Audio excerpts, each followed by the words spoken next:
Bonjour à tous et bienvenue dans le Grand JT de l'éducation. Tout de suite, le sommaire. Humoriste, comédien, auteur, il est l'un des premiers à avoir écrit un livre sur les fake news. Kevin Razi est l'invité du Grand JT aujourd'hui. Il sera avec nous dans un instant. Alors à l'émission spéciale, rediffusion spéciale. C'est une des interviews qui m'a particulièrement touchée à l'heure où l'on pleure la mort de Lucas et de plusieurs autres adolescents victimes de harcèlement et notamment d'homophobie. Écoutez Charles-François Péronne qui propose une charte d'engagement LGBT+, afin d'inclure la communauté LGBT+, dans l'enseignement supérieur. Ce sera en seconde partie d'émission.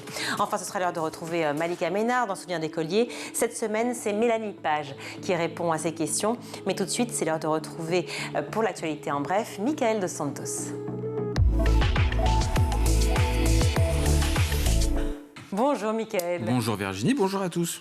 On démarre avec la réforme du lycée professionnel, envisagée un temps. La hausse de 50% de la durée des stages en entreprise ne devrait pas voir le jour. Oui, c'était pourtant le souhait du président de la République lui-même, mais il n'aura pas lieu. Face à l'opposition de 160 acteurs de l'enseignement professionnel, le gouvernement a préféré reculer. Cela a été confirmé par Carole Grandjean suite au groupe de travail mené la semaine dernière. La ministre déléguée chargée de l'enseignement et de la formation professionnelle a néanmoins confirmé d'autres modalités qui pourraient être tout aussi enrichissantes. Alors, parmi celles qui ont été évoquées, adapter la période de stage en fonction du profil de l'élève, renforcer les stages à l'approche du diplôme ou encore une période de stage post-diplôme. Les premières mesures de la réforme vont entrer en vigueur à partir de septembre prochain. Adama Camara a perdu son frère lors d'une rixe de bande. C'était il y a 12 ans à Garges-les-Gonesse en région parisienne. Et bien depuis, il fait de la prévention dans les collèges et l'un de ses constats, les élèves n'ont pas conscience des risques. Oui, lors de mise en situation en classe de cours, Adama Camara l'a constaté, les élèves n'ont pas peur de l'affrontement. Pour un simple regard, ils sont prêts à régler leur compte, même à 10 contre 1. Et cette absence de bon sens s'explique par plusieurs facteurs. Le premier, c'est qu'ils pensent tout simplement échapper à une sanction judiciaire. Écoutez. Quand je leur dis, après plus de 48 heures de garde à vue, le juge décide de vous mettre en prison, vous allez en prison ou pas? Ces jeunes-là me disent non. C'est mes parents qui vont en prison. Et moi, je leur dis, à partir de 13 ans, on est responsable pénalement. On peut aller en prison. En fait, ils n'ont pas peur de la prison. C'est pas qu'ils n'ont pas peur, c'est qu'ils n'ont même pas conscience à partir de quel âge ils peuvent aller en prison.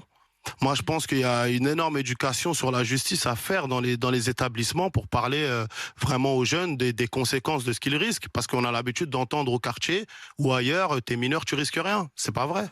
Et beaucoup de ces élèves ont une image positive de la prison, notamment à cause des réseaux sociaux, ce qui renforce un peu plus le sentiment d'impunité. Des collégiens, en tout cas, qui sont de plus en plus jeunes. Il y a 4 ans, Adama Camara s'adressait à des classes de 3e. Désormais, il le fait avec des élèves de 5e. Les parents d'un adolescent décédé suite à un cours de sport réclament justice. Oui, c'était en 2021. Baptiste, 12 ans, assiste au cours de sport dans le stade de la ville de Bon-en-Chablais, c'est en Savoie. Après une course réalisée lors de ce cours, il décède. Pourtant, la pratique d'une activité physique a été formellement interdite pour lui à cause d'un problème cardiaque qui avait été décelé à l'âge de 3 ans. Sa maman, aujourd'hui, ne comprend toujours pas pourquoi il a couru lors de ce cours de sport. Je vous propose d'écouter son témoignage, c'était sur RTL.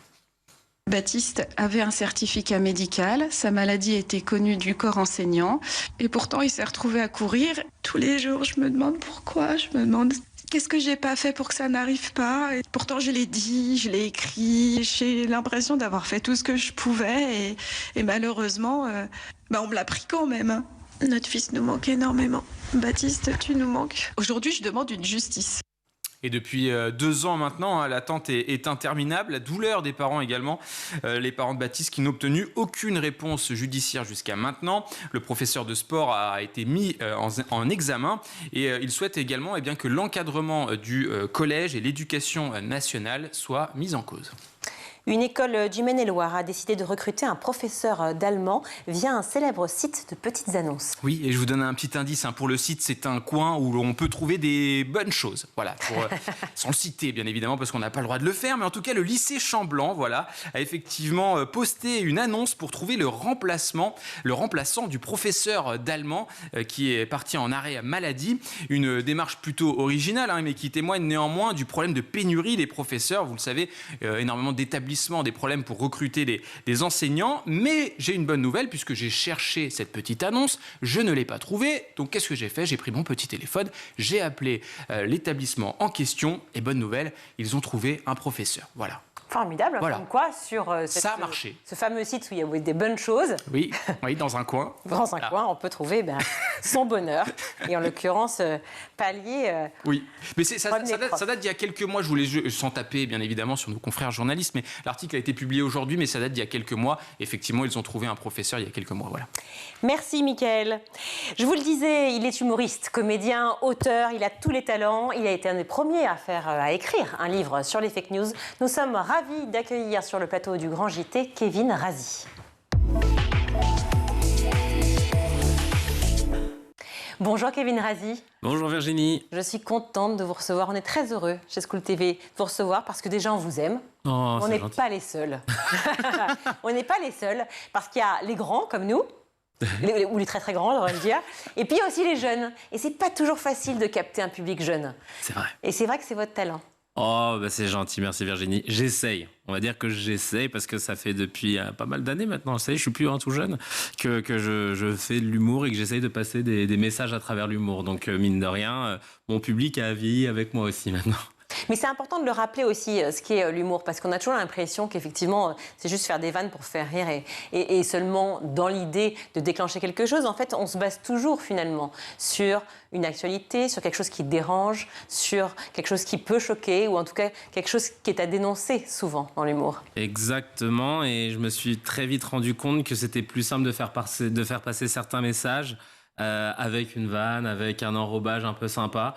Des sujets qui sont importants, mais qui parfois, quand ils sont traités de façon un peu trop deep, un peu trop rugueuse, ça rentre pas dans les têtes. Avec l'humour, ça passe. À la fin, moi, mon plaisir, c'est de me dire que les gens sortent du spectacle ou alors sortent d'une vidéo et se disent « Ah, mais tiens, je vais me renseigner, c'est intéressant ». Alors ici, on parle d'éducation, on le sait sur School TV. Quand on parle d'éducation, l'avantage, c'est qu'on parle de tous les sujets de société. Plein de sujets transversaux, la politique, l'écologie, la culture et effectivement l'humour, les fake news. Et on va en parler avec vous, car vous avez sorti un livre sur ce sujet qui nous a évidemment passionnés. Je voudrais revenir un tout petit peu sur votre carrière, sur votre actualité, sur tout ce que vous faites. Et on va tirer le fil ensemble de ce qui fait que justement les jeunes vous suivent, de ce qui fait qu'on a envie à la fois de rire avec vous et en même temps de se retrouver, peu importe l'âge, pour suivre vos idées et se marrer. L'humour, donc je le disais, vous avez commencé très jeune. On vous a suivi beaucoup sur Canal+, dans votre Late Show, qui était late en crypté, mais qui était sinon, je crois, vers midi, il me semble, sur le samedi. Non, il a été diffusé un moment à midi, puis ensuite à 22h, ils m'ont mis partout. Rendez-vous avec Kevin Razi, je comprends en même temps, j'aurais fait pareil. L'émission s'est arrêtée et aujourd'hui, vous faites le pari audacieux, et là c'est la classe, de refaire cette émission en indépendant. Ouais. C'est ça. Vous vous êtes dit, ok, j'y vais, je claque tout, j'y crois tellement, en fait, je me sens dans ma voie, c'est ça? C'est ça. Que je prends les paris et j'ose. Exactement, parce qu'en fait, après avoir arrêté l'émission en 2019, on a fait le tour des popotes, on est allé voir un peu toutes les chaînes, tout le monde nous dit « Ah, c'est génial », mais il n'y avait pas de suite. Mais quoi? C'est-à-dire que pas d'argent? Mais le Covid? Ouais, non, même pas. Là, on était presque pas encore. Là, c'était soit oui, mais en fait, comme ça existait sur une autre chaîne. Enfin, des excuses parfois qui tenaient pas forcément la route parce que petit journal quotidien, touche pas mon poste, a fait France 4 et C8. Mais non, mais au final, je me suis dit, mais j'ai envie de le faire. Je pense que j'ai les capacités de pouvoir mobiliser des gens pour m'aider et tout le monde m'a suivi de façon bénévole et ça a été adorable de leur part.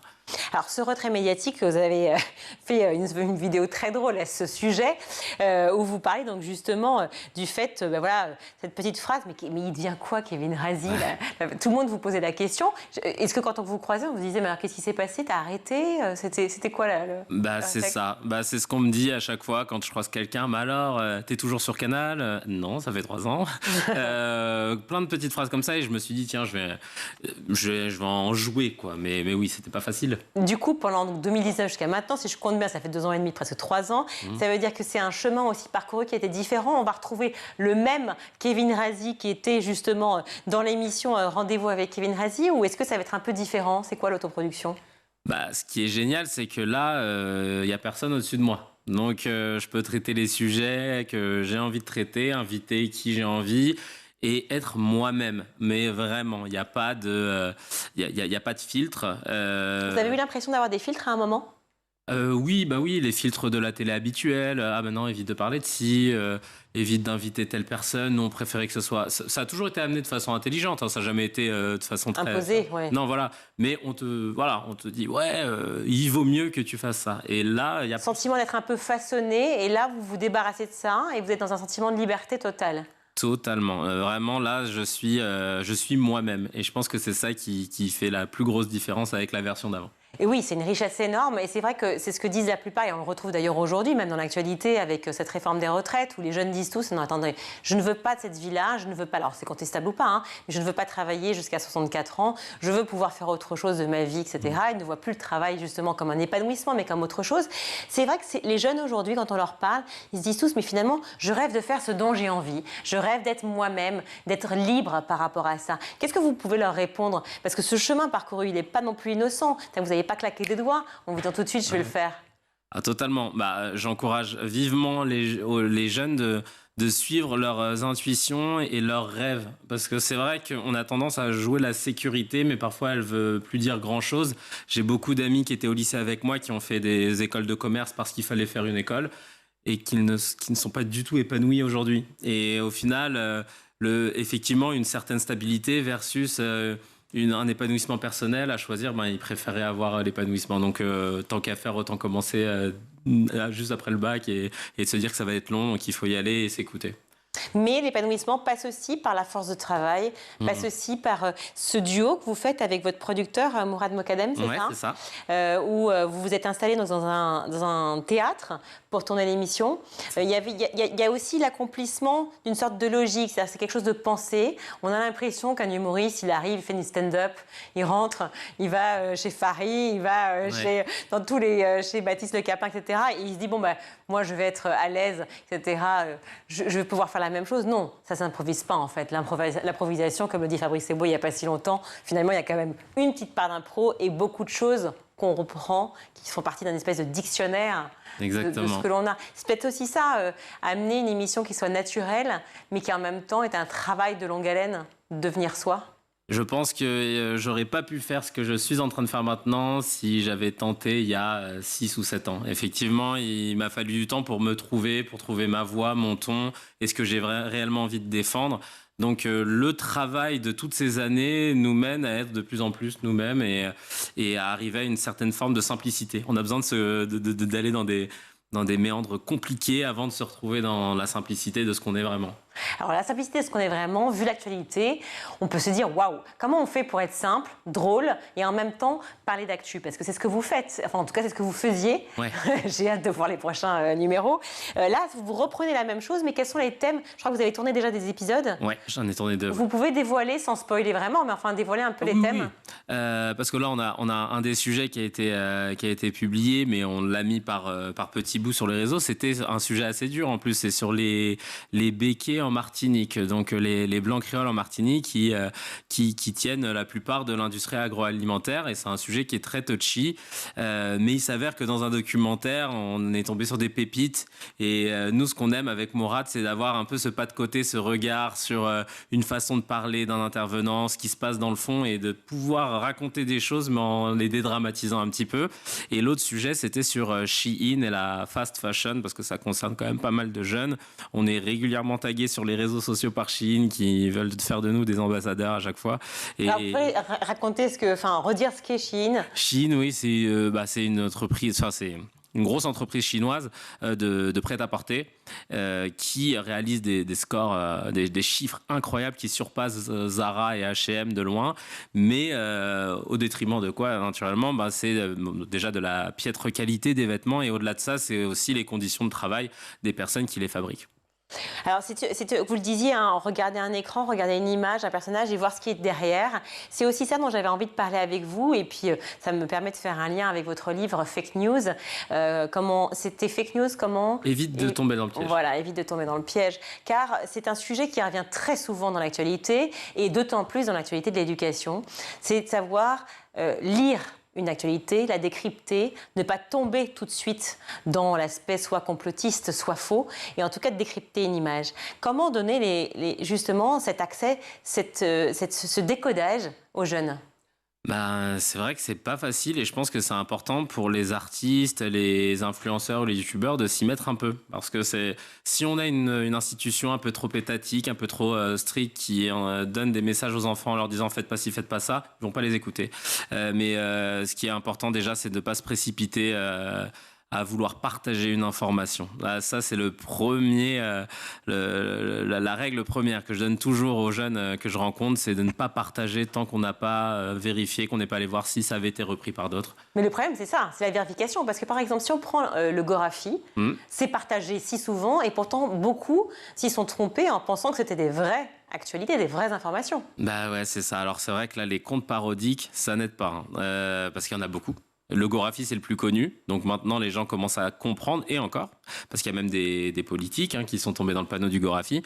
Mais c'est vrai que c'est super dur. Mais le problème, c'est qu'on est dans une consommation H24 d'informations. On a besoin d'avoir des pushs tout le temps, des notifications qui nous disent il y a eu ci, il y a eu ça, il y a eu ci, il y a eu ça. Et au bout d'un moment, on est submergé, on ne prend pas le temps de prendre du recul. Et idéalement, il faudrait aussi assainir un petit peu notre façon de consommer et de se dire tiens, et si j'enlevais les notifications et que j'allais chercher les infos quand j'ai besoin d'aller les chercher, quand j'en ai envie, et pas parce qu'elle me tombe dessus. Et je pense que déjà, ça changerait beaucoup notre rapport. Alors, je l'entends, mais pour moi, c'est plutôt un précepte de méditation, ça. Parce que dans ma réalité de vie, en fait, étant journaliste, alors vous, je crois que vous n'êtes pas une formation de journaliste au départ, Non. mais finalement, vous le devenez un peu, c'est la même chose. Un petit peu, ouais. Bah oui, forcément. Donc, réellement, quand on a accès à cela, on a cette chance-là, on n'est pas en Iran ou dans d'autres pays où c'est compliqué. Justement, c'est compliqué de pouvoir se stopper par rapport à l'information, de se dire je vais m'ancrer pendant une semaine, je vais me couper, ou alors même aujourd'hui, je vais faire attention aux notifications. Finalement, le fait d'être abreuvé comme ça, finalement, nous fait rentrer dans un cercle vicieux. Oui, c'est vrai. Envie d'être dans l'actu. C'est vrai, mais alors pour ma part, j'ai aucune notification sur mon portable, excepté pour les mails et pour WhatsApp. Donc j'ai pas de pastille rouge, j'ai pas de push sur mon écran verrouillé, je ne sais pas ce qui se passe tant que je ne vais pas consulter Twitter ou Instagram, etc. Et je pense que ça m'aide beaucoup parce que je consulte quand j'en ai envie et quand j'en ai le temps. Ça ne me vampirise pas. Bon, après, sur WhatsApp, les amis s'en occupent pour moi. Au niveau des pushs, elles m'envoyaient « t'as vu ci, t'as vu ça ?» Mais honnêtement, je pense que c'est possible de le faire et rester pour autant assez connecté à son monde.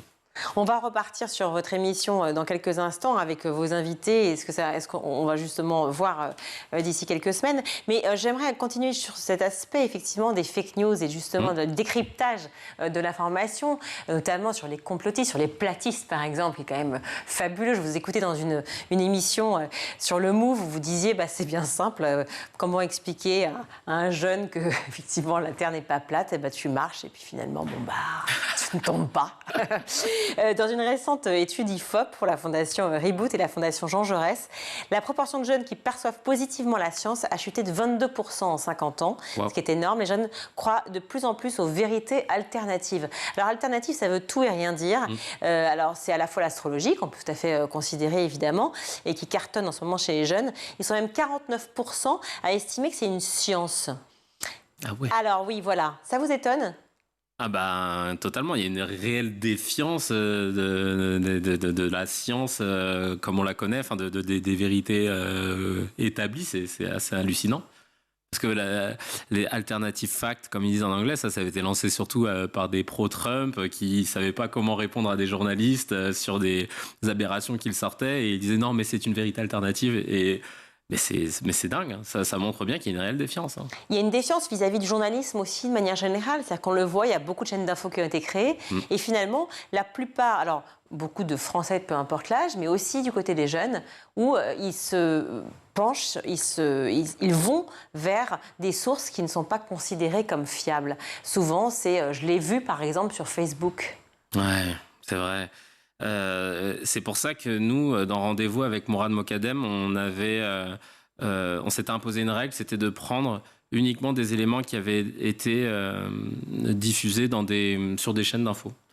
Pour montrer aux gens en fait qu'on se basait sur du journalisme et que parfois il fallait se dépatouiller de tout ce que représentaient ces chaînes-là pour prendre l'essence même de l'info et de montrer qu'on pouvait en faire. Donc on ne produisait pas d'informations nous-mêmes parce qu'il y a déjà de très bons journalistes qui le font, mais c'est sûr que il y a un vrai problème, un vrai frein au journalisme par rapport aux jeunes qui sont H24 sur les réseaux sociaux. Et pas que les jeunes d'ailleurs, parce que même quand on le voit avec Élise Lucet par exemple sur son émission sur France Télévisions, on voit qu'on va tenter de décrypter des choses qu'on aurait vues ailleurs et qui ne sont pas forcément la réalité. On le voit aussi d'ailleurs aujourd'hui avec la guerre qui s'opère entre la Russie et l'Ukraine, où beaucoup de choses sont contestées en fonction des sources journalistiques. Et donc chacun est un peu perdu par rapport à qui se fier et comment se fier.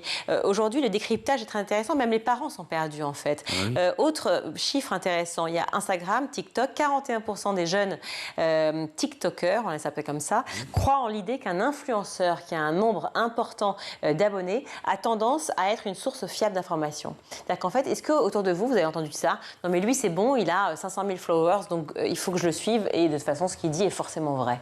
Alors non, j'ai jamais entendu ça. Ça me paraît incroyable, mais ça doit venir d'utilisateurs assez jeunes, j'imagine. C'est une étude IFOP, hein. C'est pas un sondage que je sors de mon petit panier. Donc c'est pour la Fondation Reboot et pour la Fondation Jean Jaurès. Incroyable. Donc ça en dit long quand même sur la manière dont finalement vous avez écrit votre bouquin en 2019, il me semble, sur les fake news. Vous voyez que donc 3 ans après, on est, enfin je dirais 4 ans, mais enfin bon avec le décalage, on est en février maintenant. Voilà, on en est toujours là. C'est-à-dire qu'on en est toujours sur une situation assez compliquée. Ce livre dont je parle, vous l'avez sorti avec Hamza Garouche. Vous parlez aussi de théorie du complot. Vous vous étiez défini comme un humoriste citoyen. C'est aussi ça l'idée. C'est un moment de se dire ok, je fais des vannes, ok, j'avance, mais j'ai besoin que ceux qui me suivent, je puisse être aligné avec moi-même et me sentir aussi... droit dans mes bottes, quoi. Ouais, c'est ça. Engagé.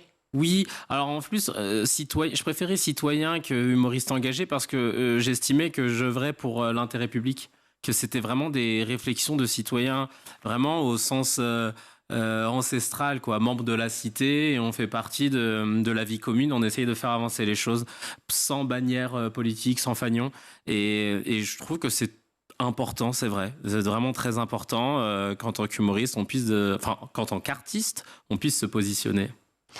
Quand aujourd'hui on discute avec les jeunes, d'ailleurs dans le monde tel qu'il est, ou quand on repense, ici on le fait beaucoup, l'éducation et l'école, où tout le monde parle soit d'échecs, soit d'inégalités qui sont réelles face à l'apprentissage, on se dit qu'en fait, ce qu'on veut pour les jeunes, c'est qu'ils réussissent leur vie, puis d'autres se disent, oui mais réussir ma vie, c'est pas forcément travailler, encore une fois.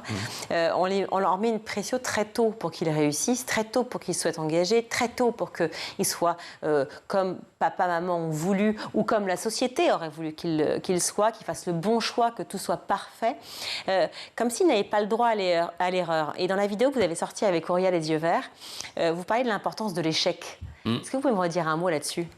En fait, j'ai beaucoup de gens dans mon entourage qui m'ont dit j'aurais adoré être chanteuse, j'aurais adoré être comédien, mais j'avais tellement peur de ne pas réussir que j'ai pas tenté.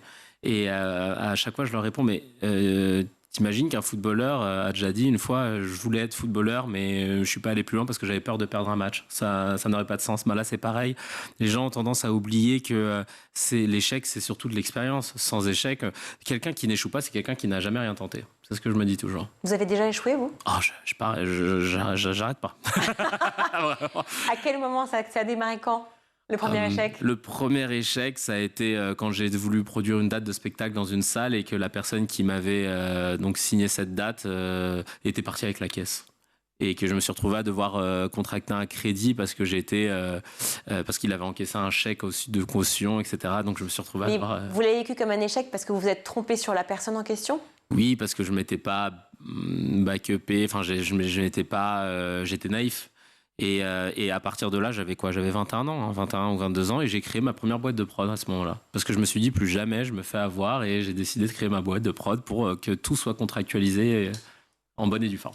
Et là, donc, il y a la boîte de prod qui est créée. Et là, maintenant, c'est l'autoproduction de sa propre émission. Donc, sur YouTube, on y revient. Les 2 premiers épisodes tournés. Il y a une deuxième partie d'émission où vous invitez des personnalités sur votre plateau. J'ai donc parlé de Auréa Les Yeux Verts et de Greg Guillotin aussi, c'est cela? Ouais. Qu'est-ce qui vous distingue des autres interviews, des autres intervieweurs? C'est quoi le ton que vous avez donné à votre rendez-vous? Alors déjà, c'est une discussion d'artiste à artiste, donc on arrive à se comprendre sur pas mal de choses, et j'adore axer sur l'échec. Alors ça paraît bizarre ou un peu pervers, mais je veux absolument que les gens puissent comprendre que le succès d'un artiste n'est pas tout tracé, tout droit, sans épreuve, etc. Et je pense que c'est important de revenir sur les moments où on a échoué pour montrer aux gens comment on a utilisé cet échec pour pouvoir rebondir. Et c'est ultra important aussi pour les plus jeunes qui puissent se dire « Ah oui, donc en fait, mon youtubeur préféré ou mon humoriste préféré, ça n'a pas été tout rose. » Et à un moment, il ou elle a dû prendre des risques et remonter et se remettre en selle, et c'est ultra important pour moi. Donc en France, on n'a pas trop cette culture de parler de l'échec, mais je sais qu'aux États-Unis, ils sont très open là-dessus, et je me suis dit qu'il fallait essayer de l'importer un petit peu. Ils ont quelques qualités aux États-Unis, c'est vrai. Ils en ont. Quelques qualités. J'ai même eu du mal à le dire.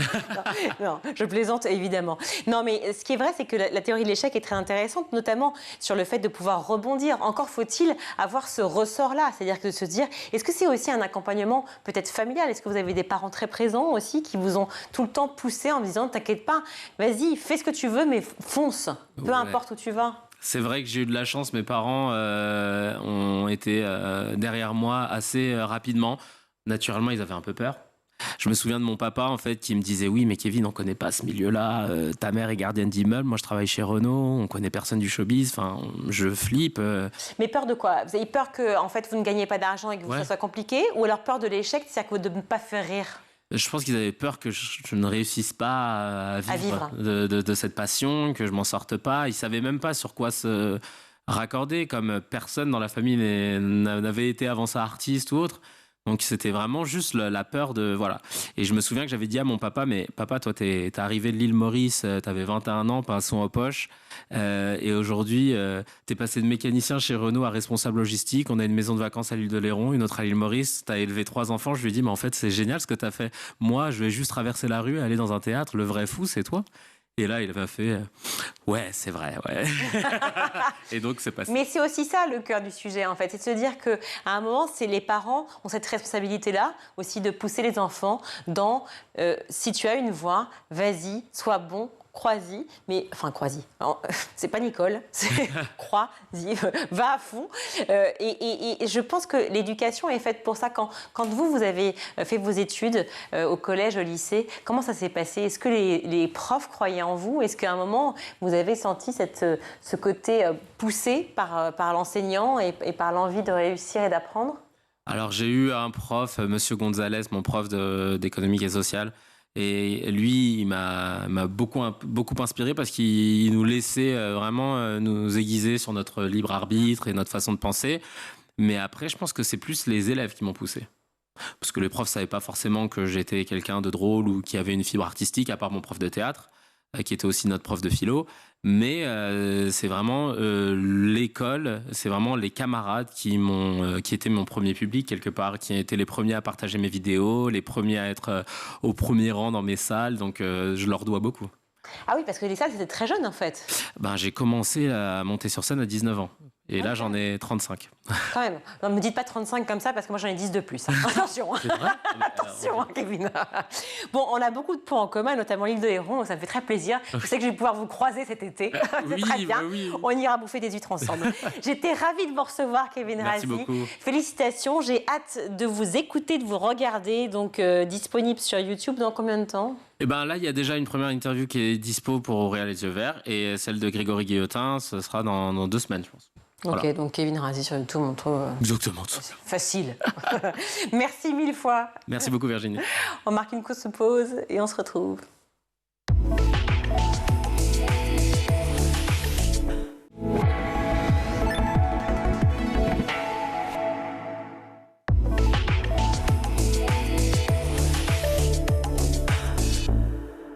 De retour sur le plateau du Grand JT de l'Éducation, eh bien, je vous le disais dans le sommaire, nous avons reçu Charles-François Péronne de l'association L'Autre Cercle. Je vous laisse découvrir ou redécouvrir cette interview à l'heure où le harcèlement scolaire, notamment homophobe, est de plus en plus présent à l'école. Regardez.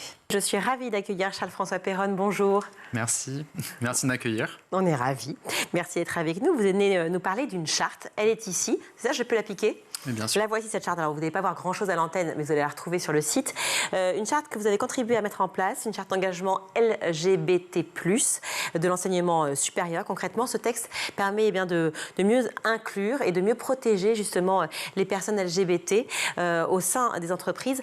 La charte Et existe. surtout de l'enseignement supérieur. Et voilà, dans justement. les établissements. C'est ça, la charte existait déjà pour les entreprises, mais pas pour l'enseignement supérieur. Exactement. Alors racontez-nous justement pourquoi avoir inclus, ça me paraît assez logique comme réponse, Oui. mais j'aimerais comprendre la démarche et pourquoi on a mis finalement autant de temps.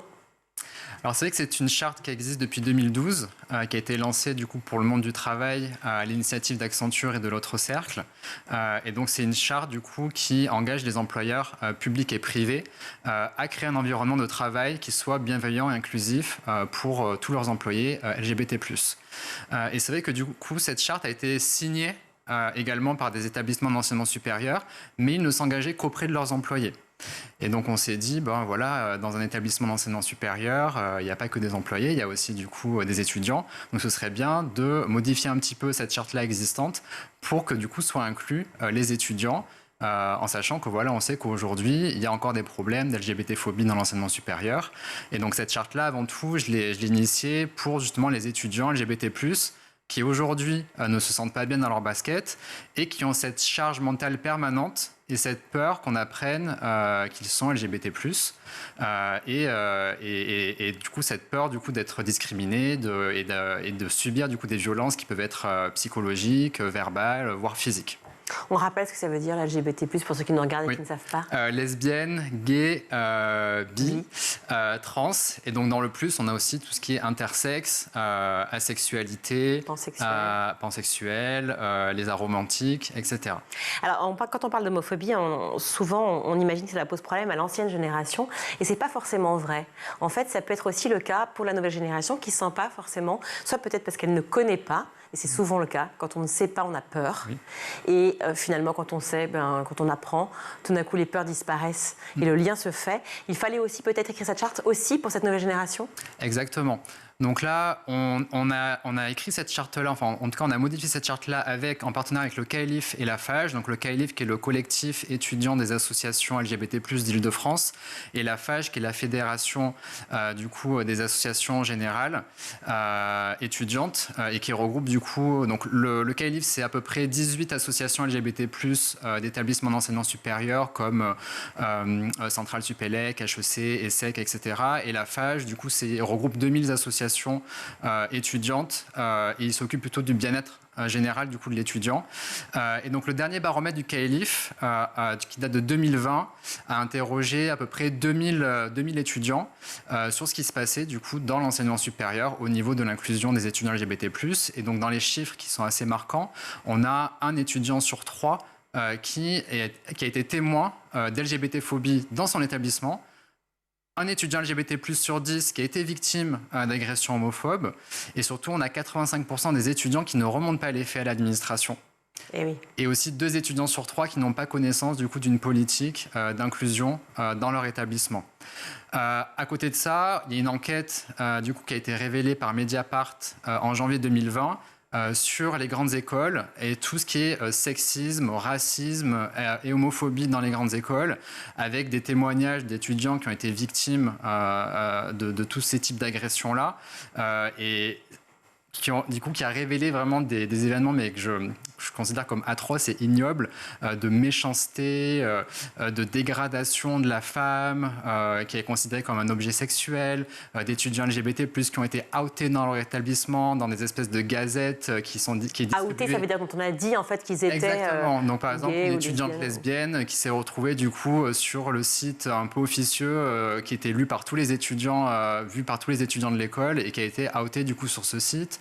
D'autres exemples, par exemple un étudiant LGBT gay du coup dont la chambre a été saccagée sur le campus en raison de son orientation sexuelle, avec des photos déchirées de lui et de son petit copain, du lubrifiant mis de partout sur ses murs. Enfin voilà, c'est ce type d'agression là. Même un étudiant hétéro qui s'est amusé à aller sur une application de dating gay pour voir du coup qui étaient les étudiants gays autour et les outer pareil. Enfin, c'est des choses très violentes. Est-ce qu'ils ont été punis, ces gens-là? Parce qu'on a l'impression que dans les établissements, les LGBT ne sont pas protégés en réalité, et qu'il n'y a pas non plus de sanctions pour ceux qui les agressent. Toutes les violences en fait, parce que c'est LGBT, les femmes, les hommes, peu importe. Bien sûr. Alors déjà, il faut que les étudiants se sentent en confiance de pouvoir du coup remonter ces faits-là, et on voit que 85% d'entre eux ne le font pas. C'est beaucoup, hein.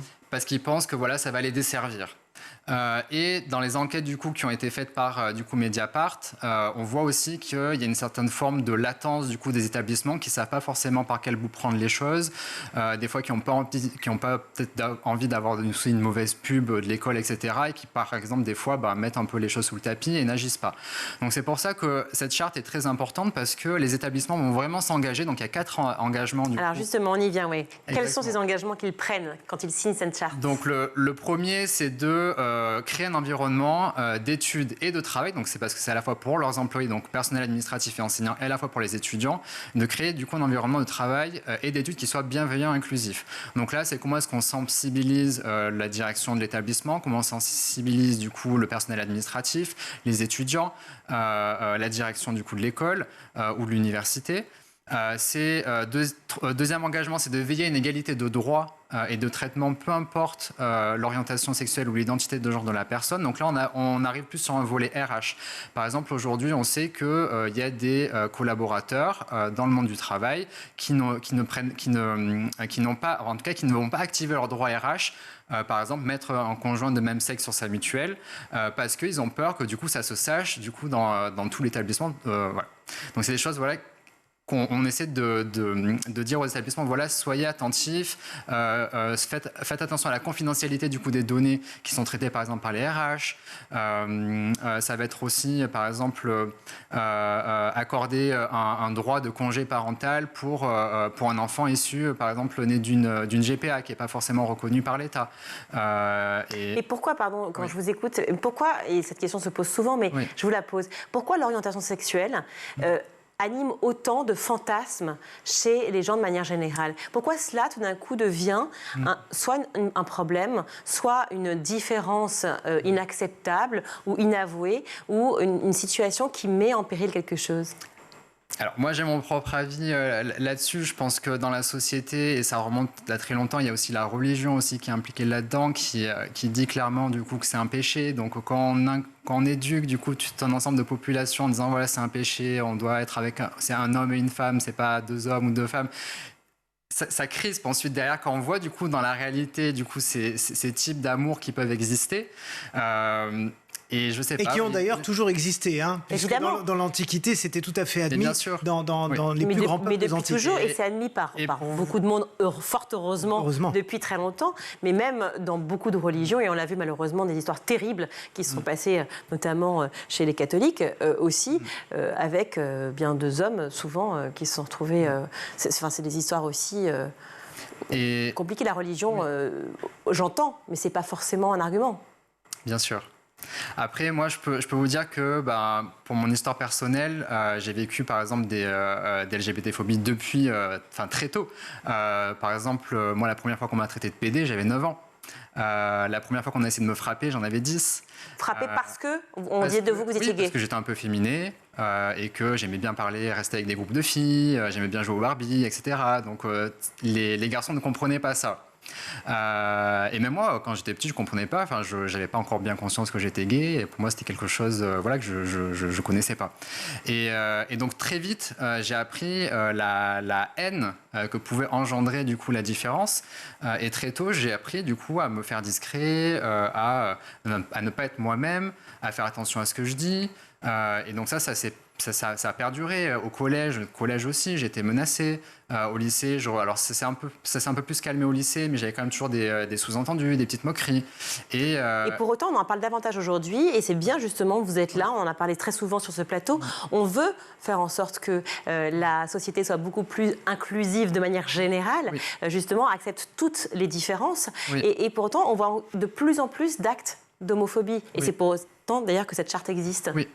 Et donc là, donc moi, quand je suis arrivé dans l'enseignement supérieur, donc du coup, j'avais cette coquille-là, et je pense que j'ai pas profité pleinement de mes études parce que je faisais attention à ce que je disais. Et en fait, l'enseignement supérieur, c'est quand même un lieu où on apprend, mais c'est aussi un lieu où on socialise, où on crée des liens d'amitié avec des personnes. Et c'est important de pouvoir être soi-même, de pouvoir dire, moi j'ai un petit copain, j'ai une petite copine, peu importe si c'est le même sexe ou pas, de pouvoir raconter ses week-ends, de pouvoir s'inclure du coup dans une vie d'étudiant. Et moi, c'est que j'étais un peu plus en retrait, j'hésitais à aller aux soirées parce que j'avais peur qu'on apprenne que j'étais gay, etc. Et j'ai pas pleinement profité du coup de ces études-là. Donc là, nous, on fait cette charte-là pour que les établissements, justement, créent cet environnement de travail et d'études qui soit bienveillant et inclusif, pour former les étudiants à être les collaborateurs et les leaders bienveillants et inclusifs de demain. Ça, c'est très important. Et aussi, ils s'engagent, en signant cette charte-là, à avoir une tolérance zéro envers les cas de discrimination et d'agression qui pourraient avoir lieu, du coup, au sein de leur établissement. Alors la charte, c'est très bien. Je me mets quand même à la place du chef d'établissement qui a 55, 60 ans. Ça le dépasse complètement. Il va prendre la charte, il va la lire, il va dire oui, pas de problème, on va le faire. Néanmoins, peut-être que dans le quotidien, ça va passer au bout de 3-4 mois. Quels outils vous mettez en place pour vous assurer que cette charte est réellement respectée derrière les bonnes intentions? Alors déjà, avant de pouvoir signer, il y a tout un process du coup de signature où il y a 4 réunions de travail qui sont réalisées. Donc c'est moi qui les anime avec du coup les équipes des établissements d'enseignement supérieur. Donc ça va être des RH, autres du coup personnes des ressources humaines, ça va être le directeur ou la directrice de l'inclusion et de la diversité de l'établissement. Il y a des étudiants aussi qui sont invités à ces réunions-là et je les accompagne à créer des plans d'action. Donc là, typiquement, il y a une réunion qui est dédiée aux étudiants.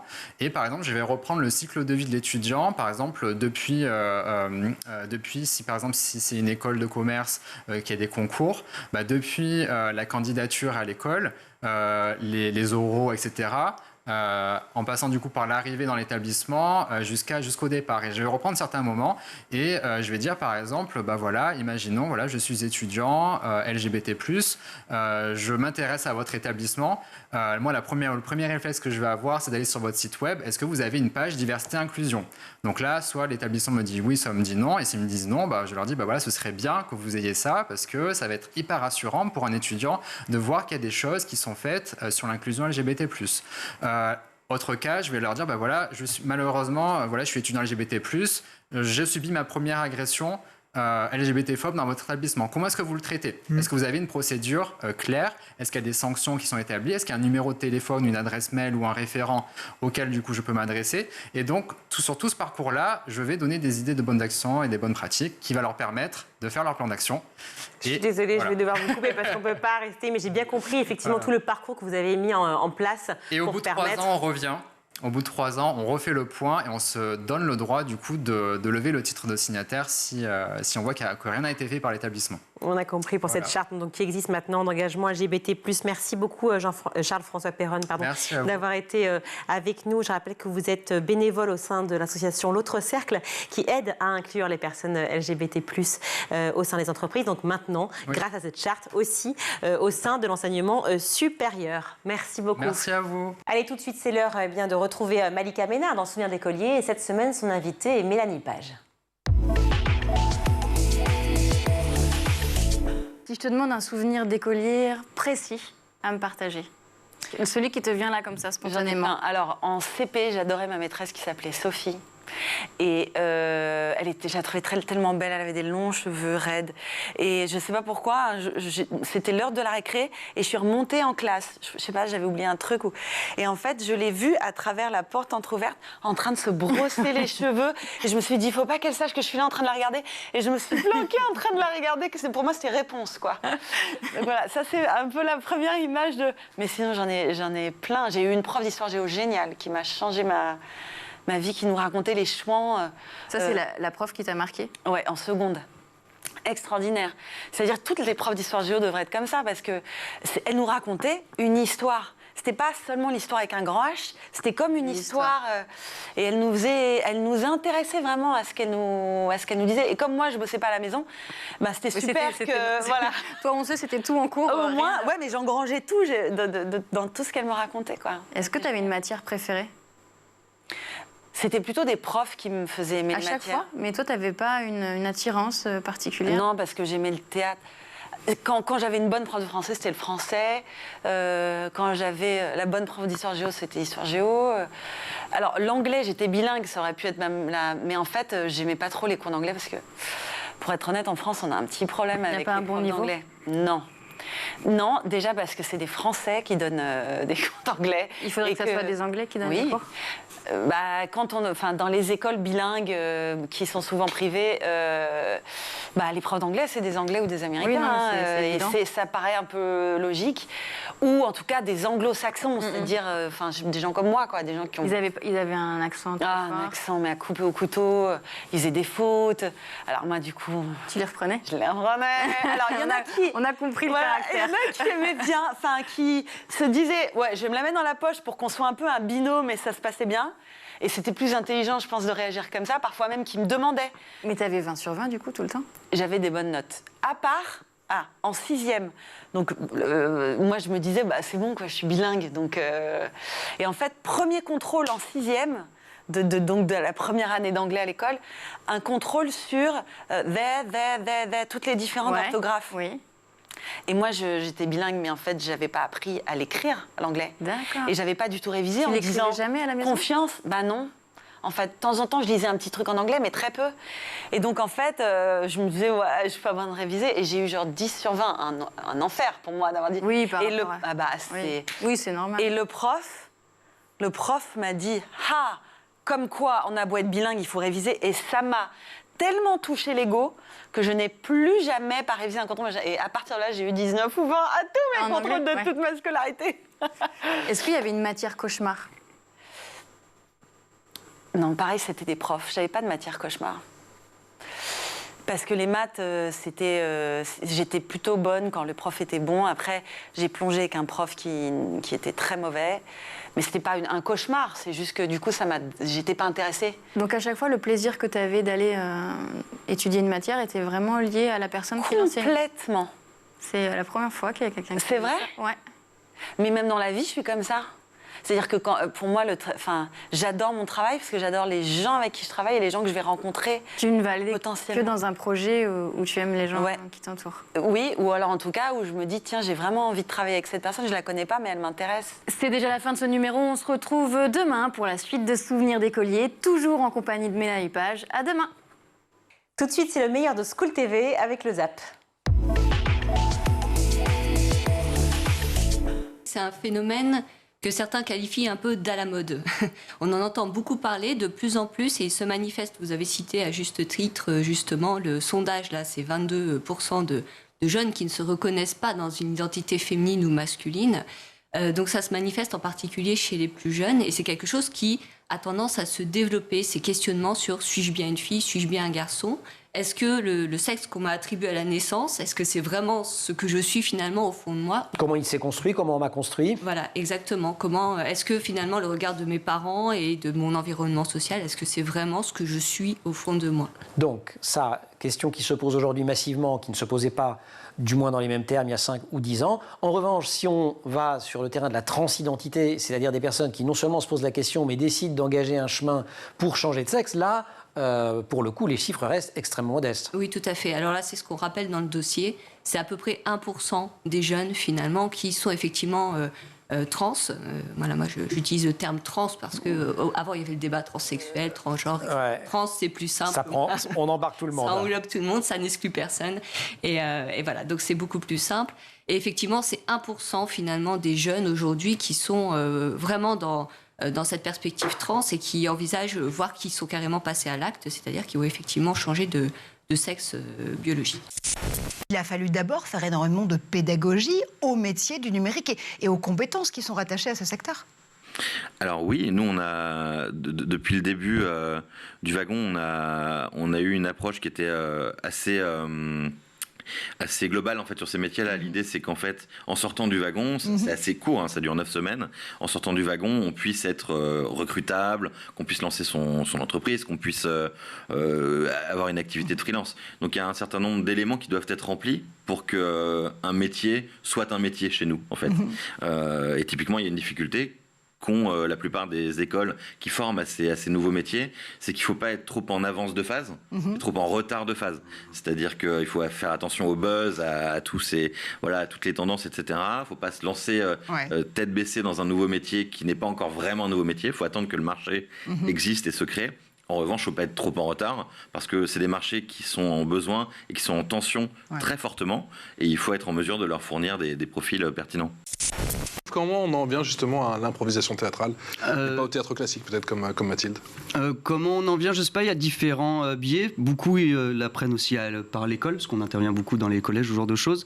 Je pense qu'on y vient déjà parce qu'on a envie de s'amuser. Je pense que c'est la première chose à vouloir faire quand on est en improvisation, c'est passer du bon temps et s'amuser. Ça doit rester ludique. Et après, ça devient une drogue comme toute discipline artistique. Il y a de l'ego aussi, puis on est sur scène, il y a des gens qui nous applaudissent, et puis c'est grisant. Donc on y Mais ça parce que le public participe, c'est ça? Oui. Comment?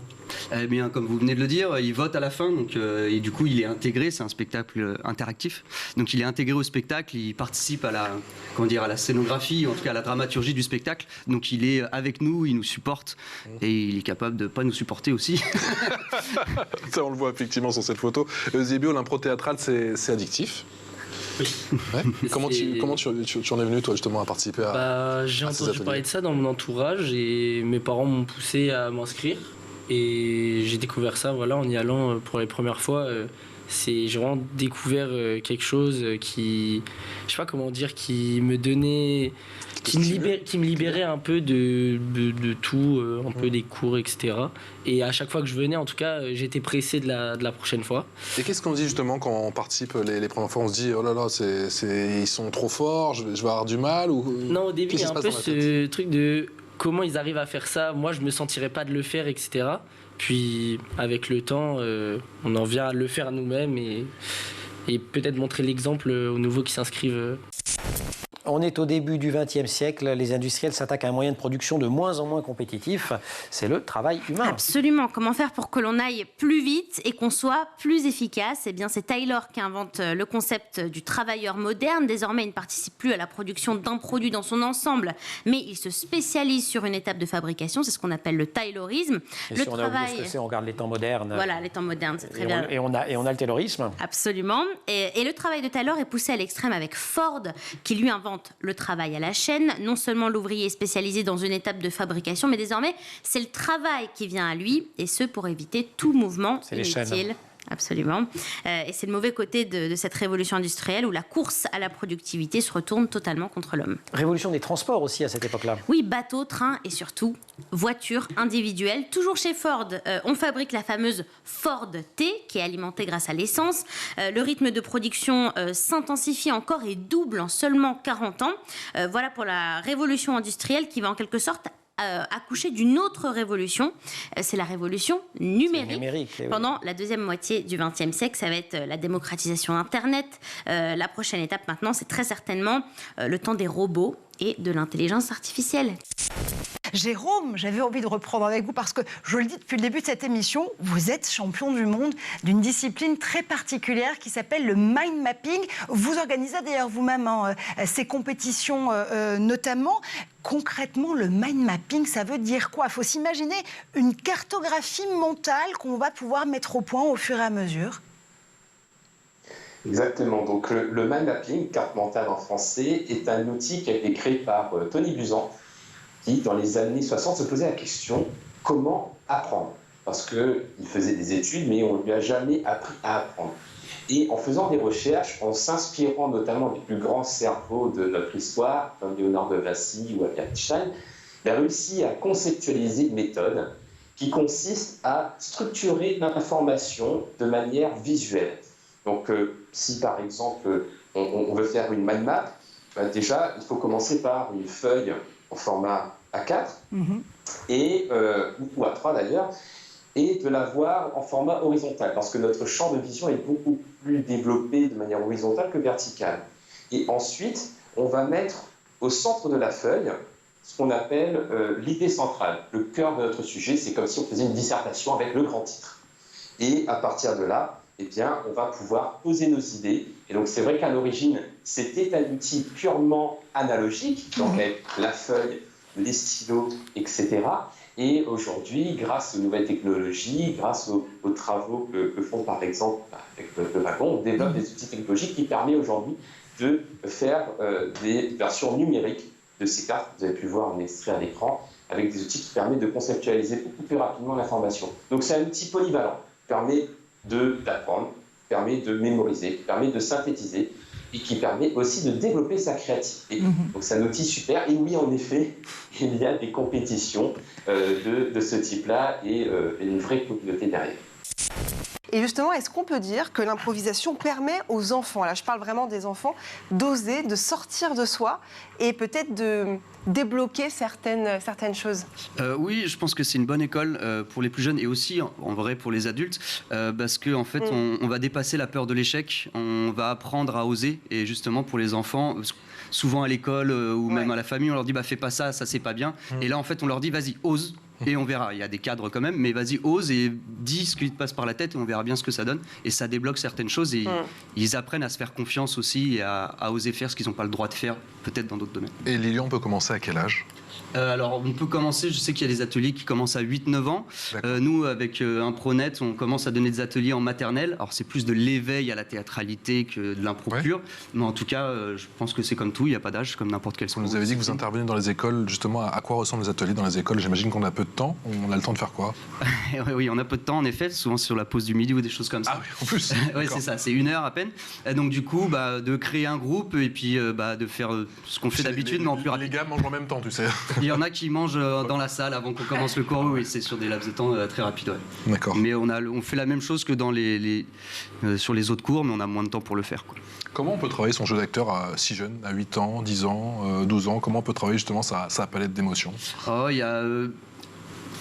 Encore une fois, la palette d'émotions, les émotions, tout le monde les a, à moins d'être un robot. Mais du coup, comment on la travaille? Non, c'est prendre conscience du public. Ça va être des petits codes de toujours tourner les pieds vers le public, parler bien fort, assumer tout ce qu'on fait, ne pas jouer à moitié. Parce que si vous le faites de dos, en parlant pas fort et en le faisant semblant, le public s'en rend compte. Vous avez vu qu'en plus, en improvisation, on n'a pas de décor. Qu'on dit en improvisation, il y a aussi sur la position du corps, c'est ça? Bien sûr, oui, il y a de la théâtralité qui va avec, c'est-à-dire avoir des gestes qui sont compréhensibles par tout le monde et par le public pour que tout le monde puisse comprendre ce qu'on est en train de raconter. C'est la fin de ce grand JT. Merci à vous tous de nous avoir suivis. Canal 247 sur les Freebox pour nous retrouver, schooltv.com. Merci à toute l'équipe. Aujourd'hui à la réalisation, c'est Xavier Sanchez. Au son, c'est Saïd Mamou, Colline Hamel au maquillage et Emma Guessel et Agathe Delannoy à la rédac. Très bonne fin de soirée à tous et à demain. Ciao.